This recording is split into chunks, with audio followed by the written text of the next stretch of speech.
So hello student, तो जैसा कि आपने थंबनेल में देख ही लिया होगा, आज हम इस वीडियो में गोस्वामी तुलसीदास का जो जीवन परिचय है इसको यहाँ पे शॉर्ट ट्रिक से एकदम आसान तरीके से यहाँ पे समझने वाले हैं।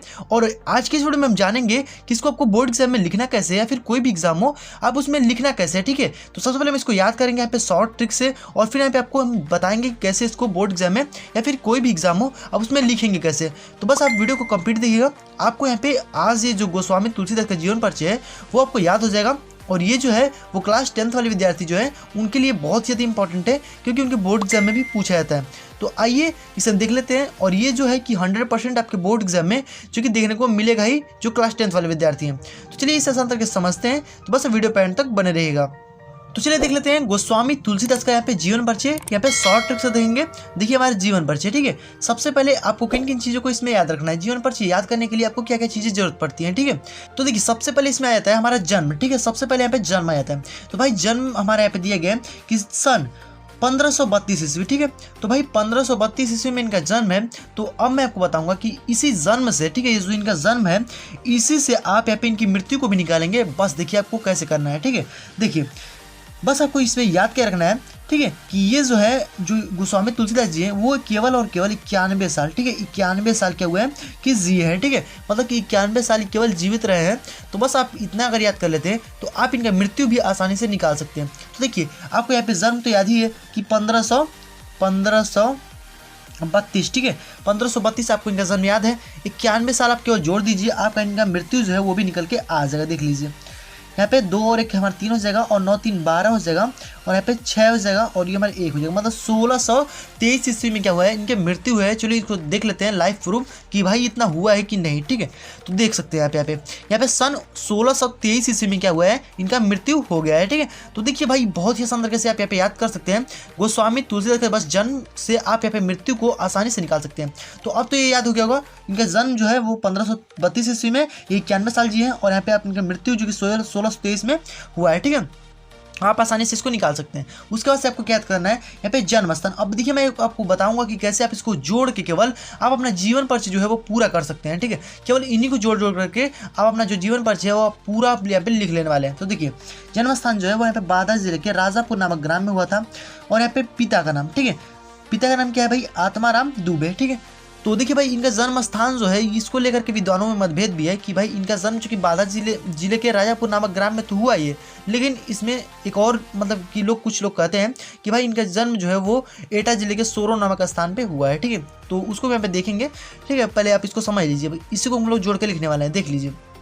उसके बाद से यहाँ पे माता का नाम है, तो माता का नाम क्या है, हुलसी देवी। ठीक है, याद रखिएगा हुलसी देवी, माता का नाम हुलसी देवी। भाई आप 2-3 बार पढ़ते हैं तो ये आपको याद हो जाएगा। उसका तो बचपन का नाम आप भूलिएगा मत, ठीक है, बचपन का नाम भूल मत जाना रे। तो देखिए यहाँ पे बचपन का जो नाम है वो यहाँ पे राम बोला। ठीक है, क्या है, राम बोला। अब इसी में से आपको क्वेश्चन भी पूछ देता है बहुविकल्पीय में कि भाई गोस्वामी तुलसीदास के जीवन मतलब कि उनके बचपन का नाम क्या था। ठीक है, मतलब गोस्वामी तुलसीदास के बचपन का नाम क्या था, तो यहाँ पे राम बोला था। ठीक है, आप इसको याद रखिएगा, ये आपसे 1 नंबर का क्वेश्चन पूछ सकता है। उसके बाद से यहाँ पे गुरु का नाम जो है वो नरहरि दास है। ठीक है, नरहरि दास के यहाँ ही ये इन्होंने पालन पोषण, तो इनके जो पालन पोषण है वो नरहरि दास ने ही किया था। ठीक है, जब इनके माता पिता ने इनको त्याग दिया था। तो ठीक है, उसके बाद से यहाँ पे पत्नी का नाम, तो पत्नी का नाम आपको याद रखना है रत्नावली। ठीक है, क्या है, रत्नावली इनके पत्नी का नाम है। उसके बाद से इन्होंने उपाधि कौन सी धारण की है, तो इनको उपाधि मिला है पद्म भूषण का। ठीक है, मतलब पद्म भूषण है, लेकिन जो सबसे मोस्ट मतलब सबसे ऊपर उपाधि होती है वो होती है भारत रत्न। ठीक है, तो ये पद्म भूषण से जो कि सम्मानित किए गए हैं। ठीक है, उसके बाद से पे मृत्यु अब आप निकाल ही लेंगे सन 1623 ईस्वी, आपको क्लियर हो गया होगा। उसके बाद से इनकी कुछ प्रमुख कृतियां हैं जो कि आपको लिखना बहुत ज़्यादा इंपॉर्टेंट है। इसमें आपको 2 नंबर दिए जाते हैं। ठीक है, देखिए रचनाएं हैं कुछ हमारी, तो रचनाएं क्या है, रामचरितमानस जो कि इनकी सबसे महत्वपूर्ण रचना है, रामचरितमानस। यहाँ पे श्री रामचरितमानस इसको लिखिए। ठीक है, और यहाँ पे फिर हमारा देहावली है, फिर गीतावली है, फिर कवितावली है, और इसमें बहुत सारी इनकी रचनाएं हैं। ठीक है, मतलब सबसे ज़्यादा महत्वपूर्ण रचना है, और आपको इसमें से केवल 2 यहाँ पे लिखने होते हैं। तो आप इसमें 2 केवल आपको लिखने होते हैं, और लेकिन आप इसमें इन सभी को याद रखेंगे। तो मान लीजिए कोई आप भूल भी जाएंगे तो आप उसको आसानी से बोर्ड एग्जाम में लिख पाएंगे। ठीक है, तो बस आपको इतना ही केवल याद कर लेना है, और आपका यहाँ पे जो गोस्वामी तुलसीदास का जीवन परिचय है वो यहाँ पे खत्म हो जाएगा। और ये बहुत ही आसान तरीके से शॉर्ट ट्रिक्स है। ठीक है, तो ये आप आपको बताए थे कि कैसे इसको लिखना है। तो चलिए फटाफट से देख देते हैं। तो देखिए आपको लिखना कैसे है। तो हमें सबसे पहले आप मतलब जो भी आपका क्वेश्चन होगा आपको बोर्ड एग्जाम की कॉपी पे आपको क्या करना है, देखिए यहाँ पे सबसे पहले आपको लिखना है प्रश्नोत्तर संख्या। आप जो भी आपका प्रश्नोत्तर संख्या हो, ठीक है, उसको आपको यहाँ पे लिख देना है, ठीक है। और ये मैं आपको बता रहा हूँ कि जो क्लास 10th वाले विद्यार्थी है उनके बोर्ड एग्जाम में पूछा जाने वाला है, तो आप इसको बहुत ही बढ़िया तरीके से पढ़ लीजिएगा, क्योंकि ये आपको शॉर्ट ट्रिक से अभी याद भी हो जाएगा और मैं आपको गारंटी देता हूँ। देखिए उसको लिखना कैसे, इसको देखिए तो यहाँ पे आपको लिख देना है, यहाँ पे गोस्वामी तुलसीदास का जीवन परिचय, ठीक है, यहाँ पे तुलसीदास का जीवन परिचय लिख सकते हैं या फिर गोस्वामी तुलसीदास का जीवन परिचय, ठीक है। इतना लिखने के बाद आपको क्या करना है, सबसे मोस्ट इंपॉर्टेंट क्या है कि यहाँ पे जन्म सन और यहाँ पे मृत्यु सन, ठीक है, ये आप लिखना बिल्कुल भी मत भूलिएगा अपने बोर्ड एग्जाम में। देखिए आपको जन्म सन में यहाँ पे लिख देना है, यहाँ पे मतलब कि इनको सबसे पहले यहाँ पे जन्म सन जो एग्जामिनर होंगे वो सबसे पहले आपका यहाँ पे जन्म सन देखेंगे और यहाँ पे मृत्यु सन देखेंगे, ठीक है। ये आपका क्लियर है, तो आपको यहाँ पे पूरा मिलाने नहीं जाएंगे, बस थोड़ा थोड़ा देखेंगे और यहाँ पे आपको नंबर पूरा उसमें दे देंगे, ठीक है। देखिए जो आपको जन्म सन है यहाँ पे लिख दीजिएगा 1532 ईस्वी और यहाँ पे मृत्यु सन 1623 ईस्वी। इतना आपको कर लेना है काम। उसके बाद से आपको यहाँ पे इस प्रकार से लिखना है जैसे जैसे मैंने आपको बताया, देखिए एकदम वैसे ही स्टेप बाय स्टेप जैसे आपने याद किया है शॉर्ट ट्रिक से, ठीक है। देखिए गोस्वामी तुलसीदास जी का जन्म 1532 ईस्वी में, यहाँ पे आप देखिए शक संवत भी आप लिख सकते हैं, विक्रम संवत, ठीक है। तो यहाँ पे आपको इसमें 57 साल को जोड़ देना होता है, ठीक है, तो आप यहाँ पे आ जाएगा। उसके बाद से बांदा जिले के राजापुर नामक ग्राम में हुआ था, ठीक है, इतना आपको कर देना है। उसके बाद से क्या है, इनके पिता का नाम आत्माराम दुबे तथा इनकी माता का नाम हुलसी देवी था, ठीक है। देखिए वैसे वैसे एकदम आपको लिखना है जैसे जैसे उसमें दिया था। उसके बाद से कुछ लोग इनका जन्म स्थान एटा जिले के सोरो नामक जो कि ग्राम को मानते हैं, ठीक है, मतलब सोरो नामक स्थान को मानते हैं।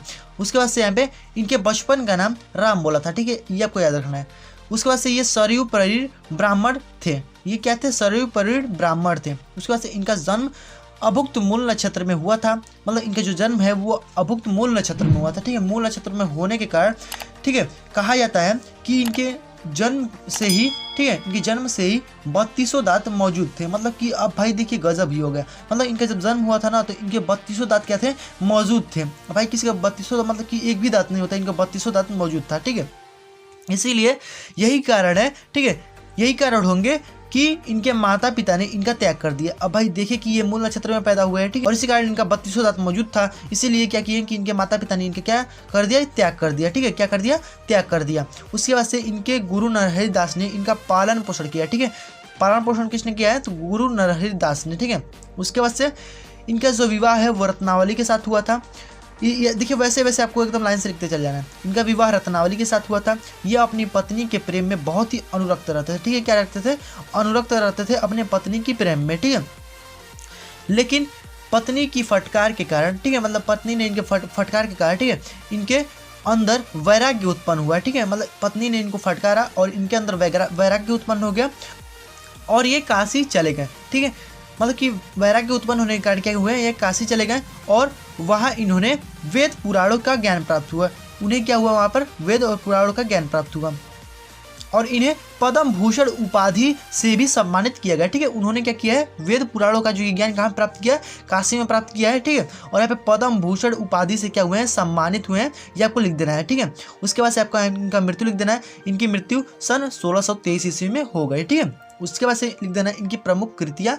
तो इनकी जो प्रमुख कृतियाँ उसको देख लीजिए। तो इनकी जो प्रमुख कृतियाँ हैं, देखिए कृतियाँ क्या है भाई, रामचरितमानस, यहाँ पे आप लिख दीजिएगा कि इनकी प्रमुख कृतियाँ, ठीक है। उसके बाद आपको लिखना है रामचरितमानस, देहावली, गीतावली, कवितावली आदि, ठीक है, इनकी प्रमुख कृतियाँ हैं। तो ये आपको क्लियर हो गया होगा इनकी कृतियाँ और ये जो इनका साहित्यिक परिचय या फिर जीवन परिचय है, जो भी आपको पूछे, ठीक है, केवल इतना ही आपको लिख देना है। और आपका यहाँ पे 5 नंबर का काम जो है, या फिर आपका जो बोर्ड एग्जाम जितना नंबर का पूछे उतना नंबर का काम आपका यहाँ पे इजीली हो जाने वाला है, ठीक है। या फिर 3 नंबर का पूछे या फिर 5 नंबर का पूछे, आपका जो भी पूछे आपका यहाँ पे काम हो जाएगा और एक भी नंबर जो है वो इसमें काट नहीं सकता कोई भी एग्जामिनर, ठीक है, अगर ऐसे आप लिखते हैं तो। और इसमें एक बात याद रखिएगा, यहाँ पर आपको यहाँ पे मतलब जो भी इंपॉर्टेंट चीज़ें हैं वो आपको यहाँ पे अंडरलाइन कर देनी है, नीचे से क्या करनी है, अंडरलाइन कर देनी है जो चीज़ें जो कि इंपॉर्टेंट है। देखिए मैंने किया यहाँ पे आत्माराम पे, हुलसी पे, ठीक है, यहाँ पे राम बोला पे, ठीक है, मतलब जो चीज़ें इसमें इंपॉर्टेंट है आपको यहाँ पे अंडरलाइन कर देनी है। और यहाँ पे जन्म सन और मृत्यु सन तो आपको यहाँ पे जो कि सामने देखेंगे एग्जामिनर, हाँ भाई इसने लिखा है और इनको बढ़िया नंबर जो कि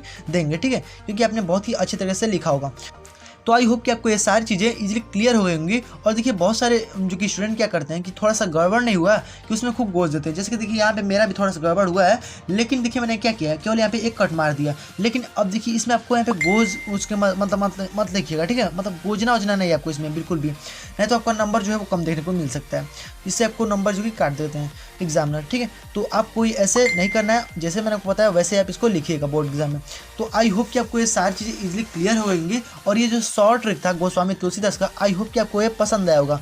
और अगर आपको यहाँ पे ये याद हो गया तो वीडियो को एक लाइक जरूर कर दीजिएगा, चैनल पर अगर नए हैं सब्सक्राइब कर लीजिएगा, और जो नोटिफिकेशन बेल होगा उसको ऑल पर जो प्रेस कर दीजिएगा, क्योंकि जब भी हम और भी ऐसे आपके लिए बोर्ड एग्जाम से रिलेटेड वीडियोस या फिर कोई भी जीवन परिचय का वीडियोस जो है वो अपलोड करेंगे तो नोटिफिकेशन आपके पास सबसे पहले पहुंच जाए। फ्रेंड्स हम मिलते हैं नेक्स्ट वीडियो में, तब तक क्रिकेट बजे वंदे मातरम।